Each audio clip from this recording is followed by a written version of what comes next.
రాష్ట్రంలో ఈరోజు ఒక ఆటవిక పాలన సాగుతూ ఉంది.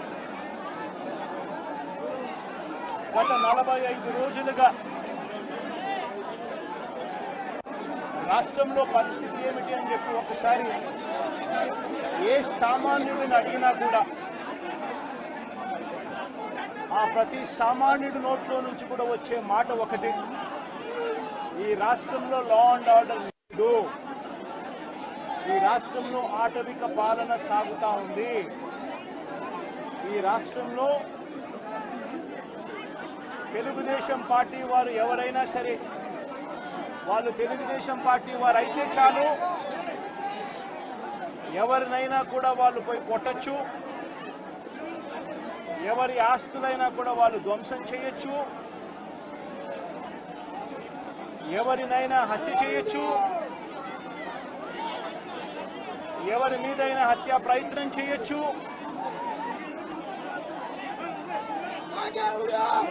వాళ్ళు ఏమి చేసినా కూడా పోలీసులు ప్రేక్షక పాత్ర మాత్రమే పోషిస్తారు. పోలీసులు ఇంకా అటువైపు నుంచి ఎవరైనా కేసు పెడితే దొంగ కేసులు వాళ్ళే తప్పు చేశారనంటూ పోలీసులు కూడా బనాయిస్తారు అనే ఒక నీచ సంస్కృతి ఈరోజు రాష్ట్రంలో రాజ్యం వెళ్తా ఉంది. నిజంగా నేను చంద్రబాబు నాయుడు గారిని ఒకటి అడుగుతా ఉన్నా. ఈ 45 రోజుల పాలనలో ఏకంగా 31 రాజకీయ హత్యలు జరిగాయి. 31 కూడా కాదు. ఇక్కడికి రాకముందు మా వాళ్ళు నాకు చెప్పిన సంఖ్య 36. 45 రోజుల్లో దాదాపుగా 36 రాజకీయ హత్యలు, 300కు పైగా హత్యాయత్నాలు, 300కు పైగా హత్యాయత్నాలు. తెలుగుదేశం పార్టీ వాళ్ళ వేధింపులు భరించలేక 35 మంది ఆత్మహత్యలు చేసుకున్న పరిస్థితులు రాష్ట్రంలో ఉన్నాయి.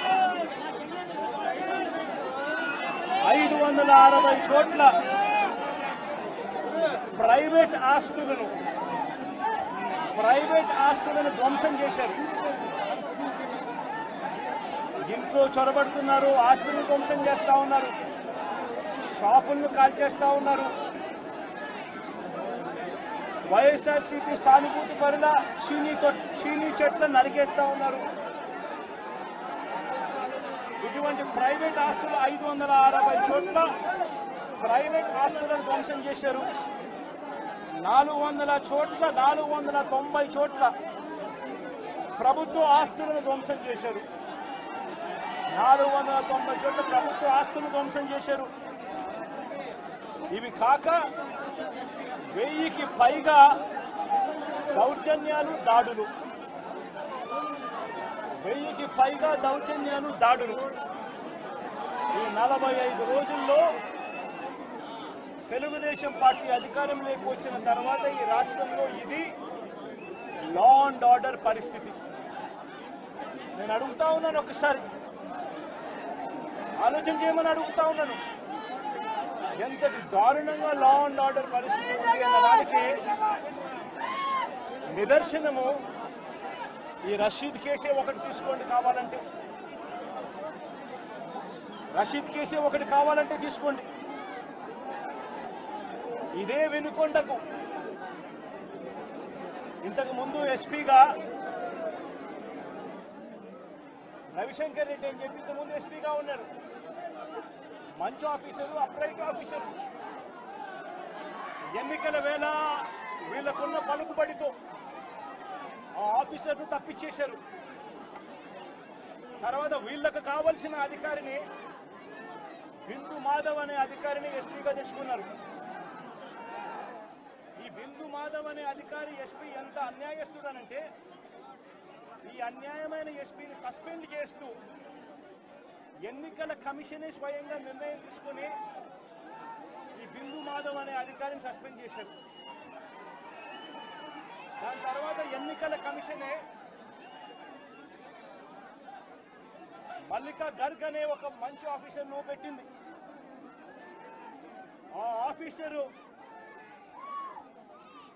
చంద్రబాబు నాయుడు గారు అధికారంలోకి వచ్చిన వెంటనే ఆ ఆఫీసర్ను కూడా పంపించేశాడు.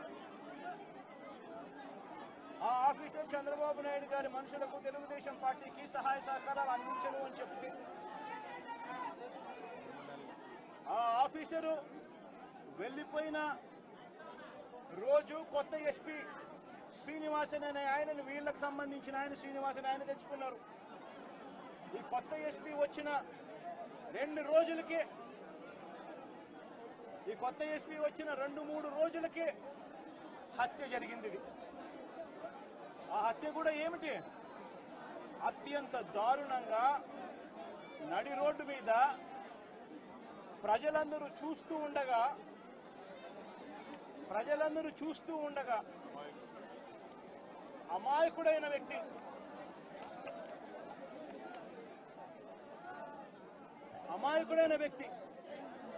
ఈ వ్యక్తి ఒక సాధారణ ఉద్యోగస్తుడు. వైన్ షాప్లో తాను పనిచేసుకుంటూ సూపర్వైజర్గా తాను పనిచేసుకుంటూ వైన్ షాప్లో తన జీవితం గడుపుతా ఉన్న ఒక సామాన్యమైన వ్యక్తి. ఇటువంటి వ్యక్తిని అతి కిరాతకంగా నడి రోడ్డు మీద అందరూ చూస్తూ ఉండగానే కిరాతకంగా కత్తి తీసుకొని అతి దారుణంగా నరకడము. ఆ నరుకుతూ వైఎస్ఆర్ కాంగ్రెస్ పార్టీకి సంబంధించిన సానుభూతి పరులందరినీ కూడా ఈ మాదిరిగా మేము నరుకుతాము అని చెప్పి రాష్ట్ర వ్యాప్తంగా ఒక మెసేజ్ పంపించడం కోసం అతి కిరాతకంగా నడి రోడ్డు మీద ఒక వ్యక్తిని నరుకుతాం. ఎంతటి దారుణంగా ఉంది అంటే పోలీసు వ్యవస్థ వీళ్ళదే. ఇదే ఈనాడు, ఇదే ఆంధ్రజ్యోతి, ఇదే TV5 వీళ్ళందరూ కూడా పత్రికల ముసుగులో వీళ్ళు కూడా ఏ స్థాయికి దిగజారిపోయారో ఒక్కసారి గమనించమని అడుగుతా ఉన్నా. ఈనాడులో ఈరోజు నిన్నను ఒక స్టోరీ. అప్పుడెప్పుడో మోటార్ బైక్ అట కాలిందట. ఆ మోటార్ బైక్ అనే వ్యక్తి కాల్చింది. ఆ మోటార్ బైక్ అనే వ్యక్తి ఈ జిలాని ఇదే మోటార్ బైకు, అది వైఎస్ఆర్సీపీ వాళ్ళు కాల్చారట. అందుకనే 2 ఏళ్ల తర్వాత ఇది జరిగిందట అని చెప్పి ఒక దిక్కుమాలిన అబద్ధం చెప్తా ఉన్నారు. నిజంగా వీళ్ళు పత్రికలా, వీళ్ళు ఏమైనా పేపర్లా, టీవీలా? నిజంగా వీళ్ళంతా కూడా సిగ్గుతో తలంచుకోవాలి వీళ్ళు చేస్తా ఉన్న దుష్ప్రచారాలకు, అబద్ధాలకు. తీరా చూస్తే ఆ మోటార్ బైక్ ఎవరిది అని అంటే ఆ మోటార్ బైక్ జిలాంది కాదు. ఆ మోటార్ బైక్ ఆసిఫ్ అనే వైఎస్ఆర్సీపీకి సంబంధించిన వ్యక్తిది. ఆ వైఎస్ఆర్సీపీకి సంబంధించిన వ్యక్తి crime number 10/2024 dated 17/1/2024 Asif YSRCP activist filed a case against TDP ex-chairman Shamim, TDP state secretary Ayub Khan, town TDP president and others who burnt his motorcycle and caused head injury to Asif. Asif motor bike nu వాళ్ళు కాల్చి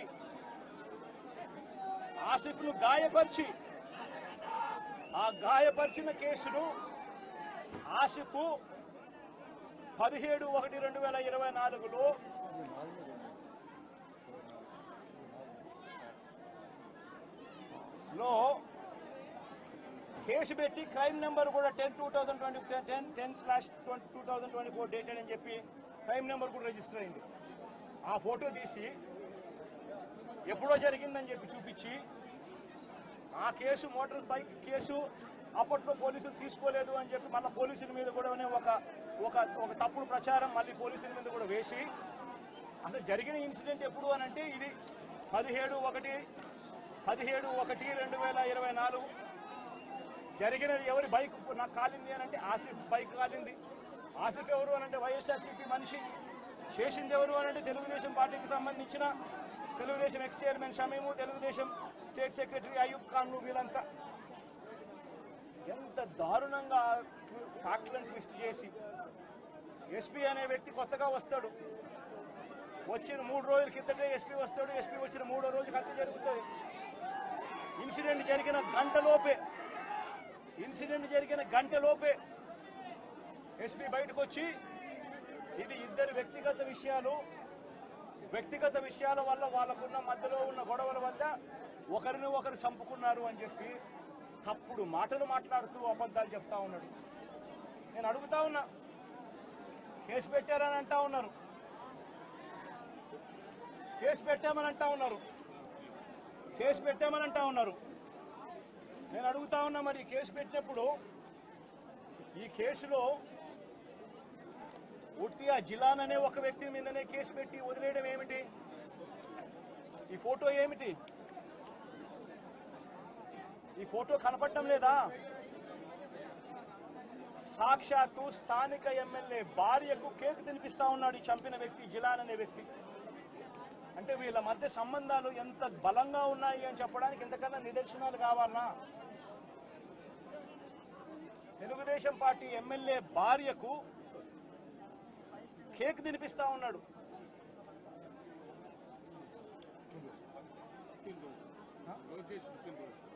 లోకేష్ పుట్టినరోజు నాడున వీళ్ళు cake cut చేయడము, ఆ cake మళ్ళీ ఈ జిలాన్ అనే వ్యక్తి ఎమ్మెల్యే భార్య కేక్ తినిపించడం. మరి ఇంత దారుణమైన ఇంత సత్సంబంధాలు కలిగిన వీళ్ళు, ఇది ఎమ్మెల్యేతో ఫోటో,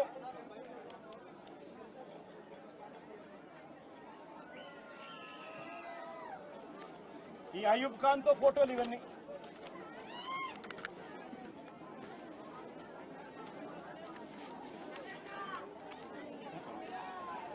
ఇది షబీం ఖాన్ తో ఫోటోలు.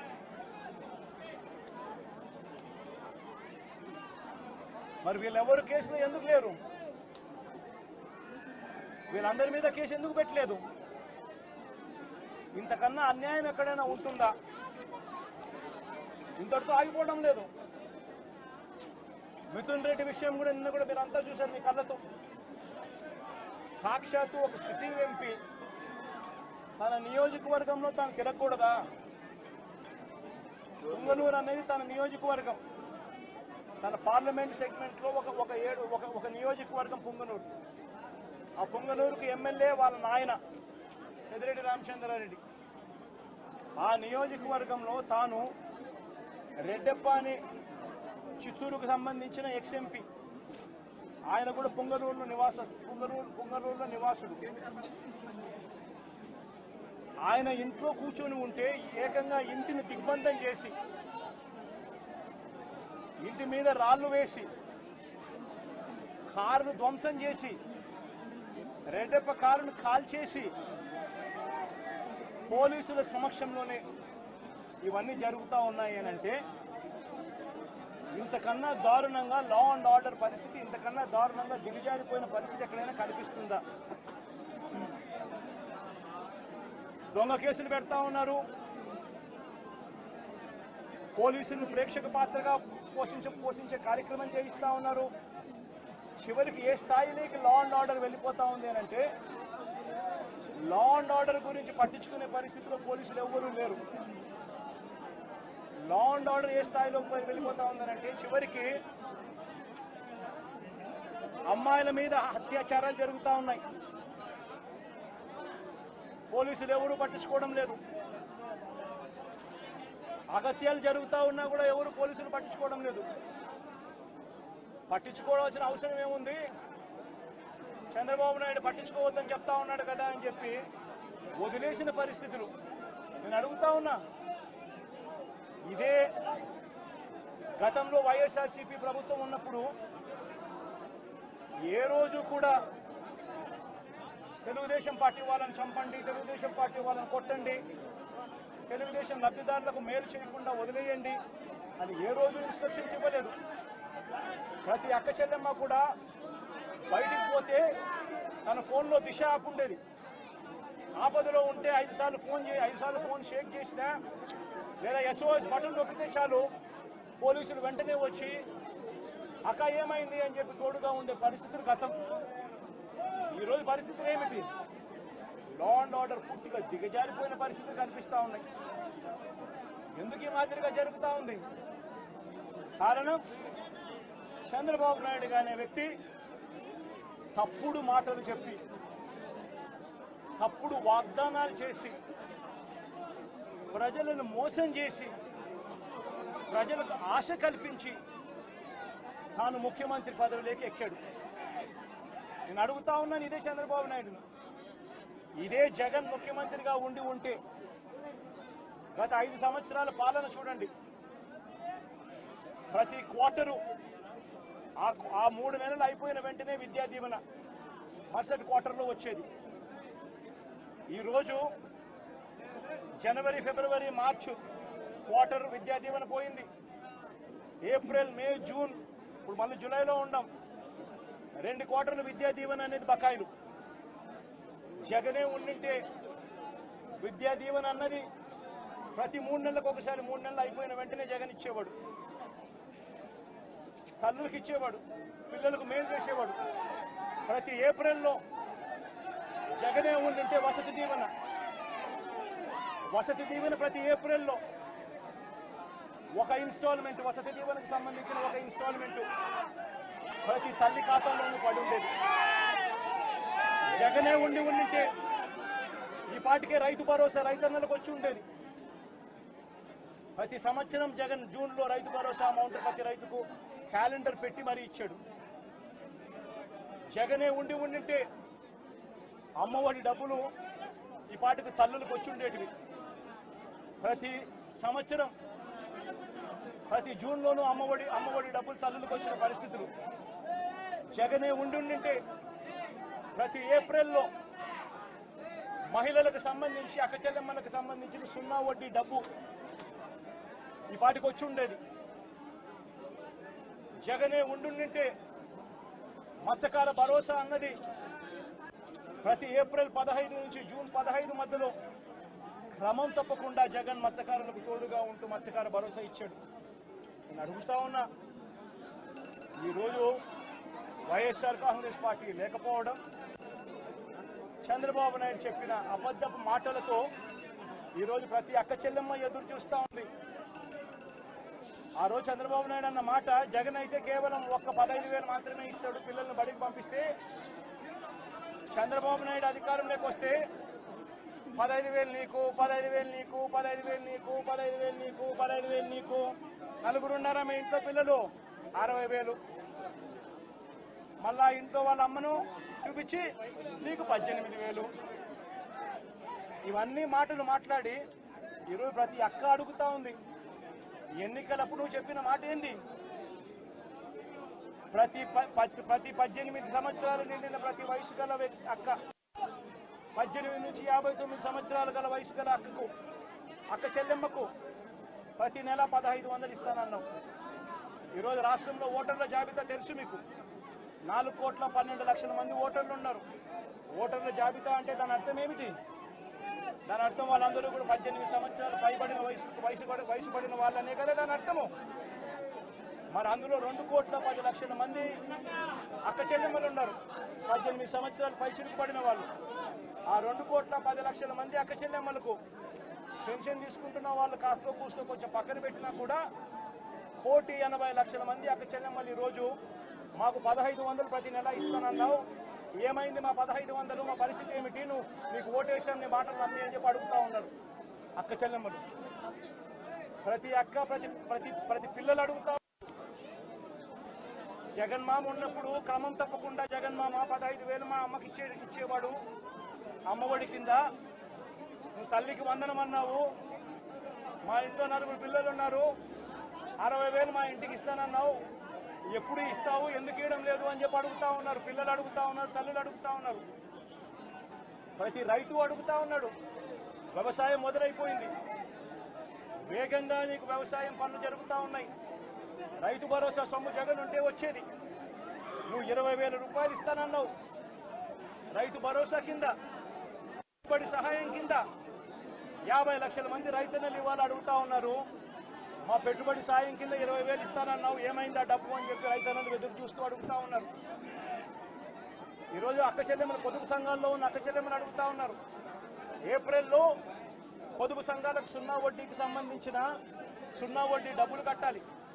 మరి ఎందుకు సున్నా వడ్డీ డబ్బులు మాకు ఎందుకు కట్టడం లేదు అని అక్క చెల్లెమ్మలు అడుగుతా ఉన్నారు. చదువుకుంటున్న పిల్లలు అడుగుతా ఉన్నారు. ఆ అక్క చెల్లెమ్మలు అడుగుతా ఉన్నారు. ఆ పిల్లలు చదివిస్తా ఉన్న అక్క చెల్లెమ్మలు, మా పిల్లలు చదువులు పోతా ఉన్నారు, కాలేజీలు అడుగుతా ఉన్నాయి ఫీజులు కట్టమని చెప్పి, సర్టిఫికెట్లు ఇవ్వమంటున్నాయి, సర్టిఫికెట్లు ఇవ్వమని చెప్పి కాలేజీలు అంటా ఉన్నాయి. 2 క్వార్టర్లు 2 త్రైమాసికాలకు సంబంధించి విద్యా దీవెన ఇవ్వడం లేదు, ఎందుకు ఇవ్వలేదు అని, వసతి దీవెన ఎందుకు ఇవ్వడం లేదు అని చెప్పి తల్లులు అడుగుతా ఉన్నారు. మత్స్యకారులు అడుగుతా ఉన్నారు, మత్స్యకార భరోసా ఏమిటి అని చెప్పి.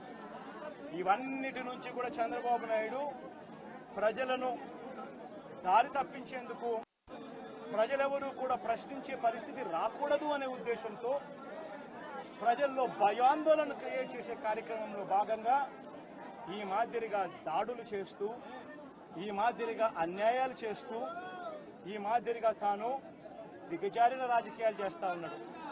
ఇది నేను ఒకటి హెచ్చరిస్తా ఉన్నా, ఖచ్చితంగా వీటి మీద ప్రొటెస్ట్ జరుగుతుంది. అసెంబ్లీ రోజున, గవర్నర్ ప్రసంగం రోజున ఉభయ సభలను ఉద్దేశించి గవర్నర్ మాట్లాడే ప్రసంగంలో గవర్నర్ను ఖచ్చితంగా నిలదీస్తూ, గవర్నర్ ప్రసంగాన్ని అడ్డు తగులుతూ, గవర్నర్ను ఖచ్చితంగా నిలదీస్తూ వైఎస్ఆర్సీపీ గలం విప్పుతుంది.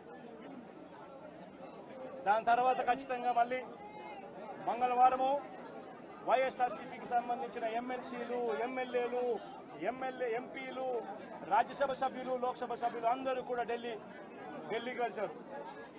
వెళ్ళి బుధవారము ఢిల్లీలో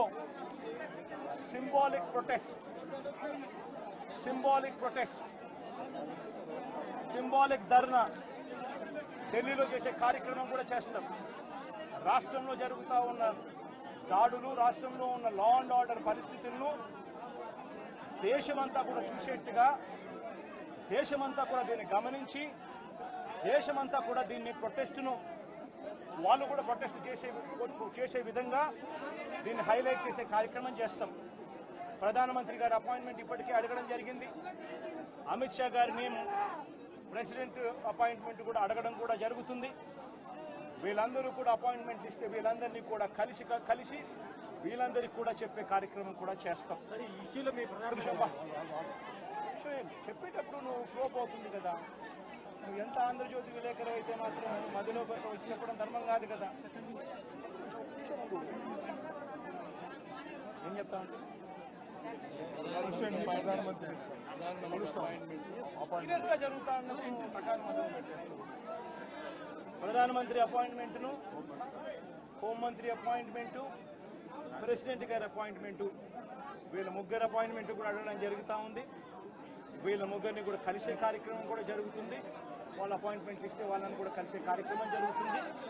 జరిగి వీళ్ళందరినీ కూడా రాష్ట్రంలో జరుగుతూ ఉన్న దిగజారిన పరిస్థితులను ఎక్స్ప్లెయిన్ చేసి, రాష్ట్రంలో ప్రెసిడెంట్ రూల్ పెట్టాల్సిన అవసరం ఎంత ఉంది అని చెప్పి కూడా గట్టిగా వాళ్ళ దృష్టికి తీసుకొని పోవడం కూడా జరుగుతుంది. చెప్పమని అడుగుతున్నాను. ప్రధానమైన డిమాండ్ ఈ ఇన్సిడెంట్లో అన్నా, ఇన్సిడెంట్లో ప్రధానమైన డిమాండ్ ఈ ఇన్సిడెంట్లో ప్రధానమైన డిమాండ్ ఒకటేనా, ఆ కుటుంబం ఏం పాపం చేసిందని చెప్పి ఆ కుటుంబంలో ఒక మనిషిని చంపారు. చంపడమే కాకుండా ఆ కుటుంబాన్ని అప్రతిష్ట పాలు చేస్తూ, ఆ పిల్లాడి మీద ఎలాంటి చెప్పుకోదగ్గ హత్యలు చేసిన కేసులో, లేకపోతే ఒక ఫ్యాక్షన్ కేసులో, లేకపోతే తను ఒక ఫ్యాక్షన్ లీడర్ కిందనో, ఒక హత్యలు చేసిన వ్యక్తి కిందనో తనను ఒక ప్రొజెక్ట్ చేసి పోలీసులు ఏ రకంగా ఆ వ్యక్తి, ఆ పిల్లాడి వ్యక్తి ఆ జీవితము, ఆ కుటుంబం జీవితంతో చెలగాటలాడుతూ ఏ రకంగా వ్యక్తిత్వ హరణ చేస్తూ ఉన్నారో ధర్మమేనా? లేకపోతే మీకైనా కానీ ఎవరైనా కూడా ఇదే మాదిరిగా చేసి మీరు హత్య కాబట్టి సింపతైజ్ చేయాల్సింది పోయి సింపతైజ్ చేయకపోగా మీరు హత్య రాజకీయాలు చేసే వాళ్ళు అన్నట్టుగా, మీరు ఫ్యాక్షన్ రాజకీయాల్లో ఉన్నట్టుగా, మీరు ఇంతకు ముందు ఏదో చేశారని చెప్పి తప్పుడు ప్రచారం చేసి ఆ తప్పుడు ప్రచారంలో భాగంగా మిమ్మల్ని చంపారని చెప్పి మీ మీద చేస్తే మీకు నచ్చుతుందా? కనీసం పోలీసులు అనే వాళ్ళు ప్రేక్షక పాత్ర వీడి చంద్రబాబు నాయుడు అనే వ్యక్తి క్షమాపణ చెప్పాలి. Most important thing. రాష్ట్రంలో జరుగుతూ ఉన్న దాడులను తాను ఖండించి క్షమాపణ చెప్పి ఇక మీదట ఇలాంటి పరిస్థితులు ఉండవు అని చెప్పి ప్రజలకు భరోసా ఇవ్వాలి. వైఎస్ఆర్సీపీకి ఓటు వేసిన వాళ్ళకు కూడా భరోసా ఇవ్వాలి. ఎందుకంటే ఈరోజు ముఖ్యమంత్రిగా తాను ఉన్నాడు అని అంటే కేవలం వైఎస్ఆర్సీపీ నుంచి కూడా ఒక 10% ఓట్లు అటువైపున తన మోసానికి అటువైపున నమ్మి అటువైపున పోయిన ఓట్లే కదా. ధర్మంగా అది కదా ఈ మాదిరిగా చేయడం. మొట్టమొదటిసారిగా చంద్రబాబు నాయుడు క్షమాపణ చెప్పాలి. పోలీసులు వాళ్ళ విధులు నిష్పక్షపాతంగా చేసే విధంగా పోలీసులు అడుగులు ముందుకు వేయాలి. ఇవన్నీ జరిగే దానికోసమే ఒత్తిడి తీసుకొచ్చే కార్యక్రమంలో భాగంగా ఇవన్నీ చేస్తారు. రాష్ట్రంలో బీజేపీ